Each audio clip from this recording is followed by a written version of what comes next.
Hello students, आप सभी का हमारे इस यूट्यूब चैनल में स्वागत है। स्टूडेंट्स, हम एलिमेंट्री लीनियर अलजेब्रा का पेपर सॉल्व कर रहे थे और हम क्वेश्चन नंबर 1C पे पहुंच चुके हैं। ये है use Gaussian elimination method to solve the system of linear equations. ये है जिसको हमें सॉल्व करना है। ठीक है, तो इसको सॉल्व करना चालू करते हैं।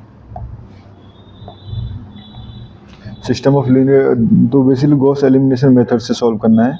यहाँ पे गॉसियन एलिमिनेशन मेथड से तो किस तरह से इसको सॉल्व कर सकते हैं, पहले आर्गुमेंटेड मैट्रिक्स लिखेंगे, रो ऑपरेशन से रो इक्विवेलेंट फॉर्म में कन्वर्ट करेंगे, ठीक है, एंड बैक सब्स्टिट्यूट करेंगे। तो पहले इक्वेशन है हमारे पास x1 + 2x2 + 3x3 = 14, 3x1 + x2 + 2x3 = 11, 2x1 + 3x2 + x3 = 11।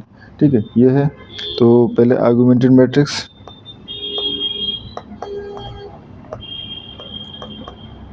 ठीक है, तो आर्गुमेंटेड मैट्रिक्स लिख देते हैं यहाँ पे हम। ये हो जाएगा 1 2 3 14 3 1 2 11 2 3 1 11। ठीक है, अब रो ऑपरेशन से रो इक्विवेलेंट फॉर्म में कन्वर्ट करते हैं। तो सबसे पहले n पार्ट्स को हमें 0 बनाना होगा। ठीक है, तो इनको 0 बनाएं। तो यहाँ से R2 tense to R2 - 3R1 कर लेंगे and R3 tense to R3 - 2R1। ठीक है, तो इन दोनों रो ऑपरेशन से 1 2 3 ये तो सेम रहेगा। ठीक है, ये हो गया हमारे पास। 3 का मल्टीप्लाई करके माइनस कर रहे हैं तो 3 6 9, इसको माइनस कर रहे हैं तो ये हो जाएगा हमारे पास 0 -5 एंड -7, और इधर भी 3 का मल्टीप्लाई किया तो ये हो जाएगा 42, 11 - 42 हो जाएगा -31।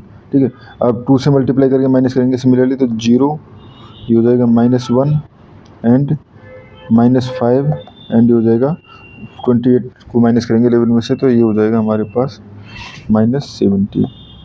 ठीक है स्टूडेंट्स, ये हो गया। अब हमें देखो इस पार्ट को 0 बनाना है। ठीक है, इस पार्ट को 0 बनाना है तो इस पार्ट को 0 बनाने के लिए हम R3 टेंस टू, ठीक है, ये कर सकते हैं 5 R3 5 R3 - R2। ठीक है, ये कर दिया तो यहाँ से हो जाएगा 1 2 3 एंड 14, ये 0 -5 -7, ठीक है, एंड -31। ठीक है, ये हो जाएगा 0।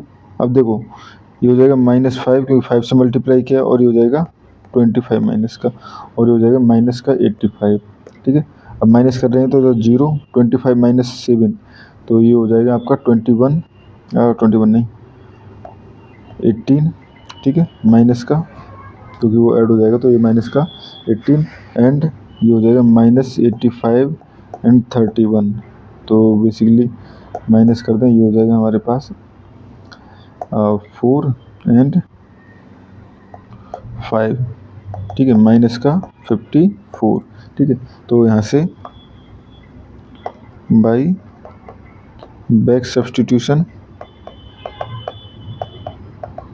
ठीक है, ये हो जाएगा हमारे पास। देखो इसको लिख सकता हूँ मैं x + 2y + 3 x1 x2 x3 थे क्या इसमें, x1 x2 x3 थे, तो यहाँ पे ये x y z नहीं आएंगे, ये आएंगे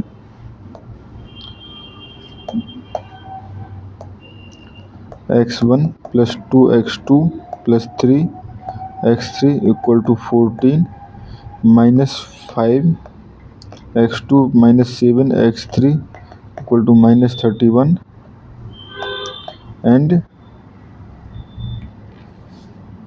-18 x3 = ये हो जाएगा -54।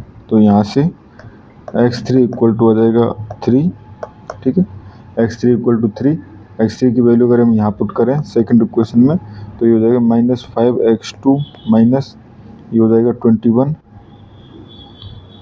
ठीक है, -21 = -31, तो ये हो जाएगा -10 या x2 इक्वल टू 2।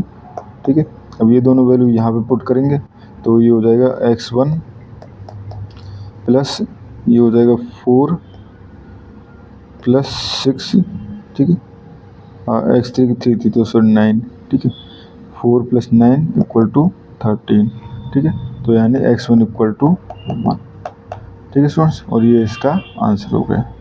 स्टूडेंट्स, इस क्वेश्चन में इतना ही करना था। Thank you.